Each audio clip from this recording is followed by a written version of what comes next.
मेरा नाम कंकना है। मैं 19 साल की हूँ।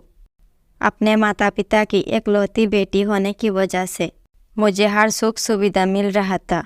मेरे पापा के एक दोस्त थे जो अक्सर हमारे घर पर आया करते थे।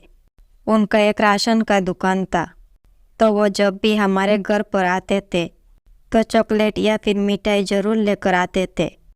वो अंकल भी मुझे बहुत मानते थे और वो मेरे लिए हमेशा डेयरी मिल्क चॉकलेट ज़रूर लेकर आते थे। लेकिन उनकी इन हरकत के पीछे मुझे क्या पता था कि वो मेरे साथ कुछ ऐसा कर देंगे जिसकी मैंने कभी उम्मीद नहीं की थी। और अचानक एक दिन अंकल ने मेरे साथ, अगले दिन मेरा जन्मदिन था। मैं बहुत खुश थी। जब सुबह मैं सोकर उठी तो मेरी माँ ने मुझे हैप्पी बर्थडे बेटा बोलकर विश किया। मैं बोली थैंक यू मम्मी। मैंने मम्मी से कहा, मम्मी पापा कहाँ गए हैं? तो वो बोली, बेटा पापा की आज ऑफिस में ज़रूरी मीटिंग थी, इसीलिए वो आज जल्दी ही चले गए। देखो तुम्हारे कमरे में उन्होंने कुछ सरप्राइज़ भी रखा है। मैं भागकर अपने कमरे में गई तो वहाँ पर एक गिफ्ट का डब्बा रखा था। मैं उस डब्बे को खोलकर देखी तो उसमें एक गुलाबी कलर का फ्रॉक था। वो फ्रॉक बहुत अच्छा था, मुझे बहुत पसंद आया। मैं नहा धोकर तैयार होकर स्कूल गई और वहाँ पर मैंने सबको टॉफ़ी दिया। फिर जब स्कूल की छुट्टी हुई तो मैं घर आई। अब शाम को मेरे घर पर मेरे जन्मदिन की पार्टी थी जिसमें पापा ने वो अंकल को भी बुलाया था। मैं बहुत उत्सुक थी और उनका इंतज़ार कर रही थी क्योंकि मैं जानती थी कि वो अंकल मेरे लिए ज़रूर कुछ अच्छा गिफ्ट लेकर आएंगे। पर मुझे क्या पता था कि वो अंकल मेरे साथ। खैर, शाम हो गया था। सब मेहमान मेरे घर पर आ गए थे। पापा मम्मी भी तैयार हो गए थे, पर अभी तक वो अंकल नहीं आए। तभी सब ने कहा कि केक काटो बेटा, जब तक अंकल आ जाएंगे।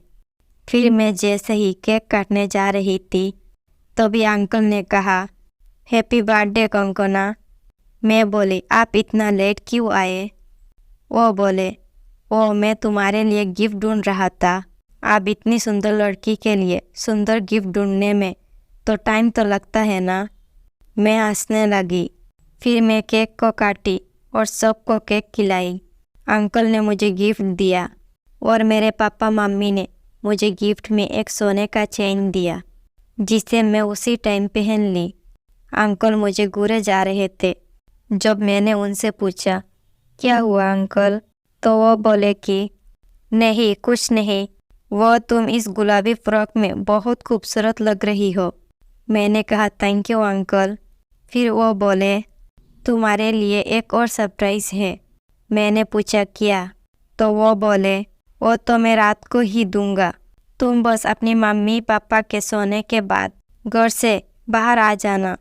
मैं हैरान थी और मुझे थोड़ा अजीब भी लगा। फिर भी मैंने कहा ठीक है, मैं आ जाऊंगी। रात को जब मम्मी पापा सो गए, मैं चुपके से बाहर गई और मैं देखी वो अंकल मेरा बाहर ही इंतज़ार कर रहे थे। उन्होंने मेरा हाथ जोर से पकड़ लिया और मेरे मुंह में रुमाल डाल दिया ताकि मेरा आवाज़ बाहर ना जाए। मैं तो उनका ये अंदाज़ देखकर हैरान थी कि अंकल मेरे साथ ऐसा कैसे कर सकते हैं और वो इस हद तक जा सकते हैं। उनकी आंखें देखकर ही मैं डर गई थी। उन्होंने जल्दी से मेरे गले से वो सोने का चेन निकाल लिया और बोले कि अगर तुमने ये बात किसी और को बताई कि ये चेन मैंने लिया है तो मुझसे बुरा कोई नहीं होगा।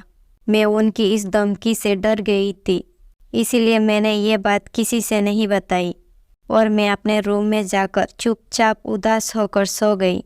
अगली सुबह जब मेरी मम्मी ने पूछा, बेटा तुम्हारे गले में जो चेन थी वो कहाँ गई? मैं बोली, मम्मी वो चेन मैंने संभाल कर रखी है ताकि कहीं गुम ना हो जाए। दोस्तों, आजकल हम अपने बच्चों पर ध्यान ही नहीं देते कि वो किसके साथ रह रहे हैं और कहाँ जा रहे हैं, या फिर कौन आपके बच्चे के साथ ज़्यादा लगाव रखता है। ये बात हमें ज़रूर पता होना चाहिए कि वो इंसान जो आपके बच्चे के साथ रह रहा है वो कैसा है। और पैसे देखकर तो किसी की भी नीयत बदल जाती है। तो इस बात का हमेशा ख्याल रखें।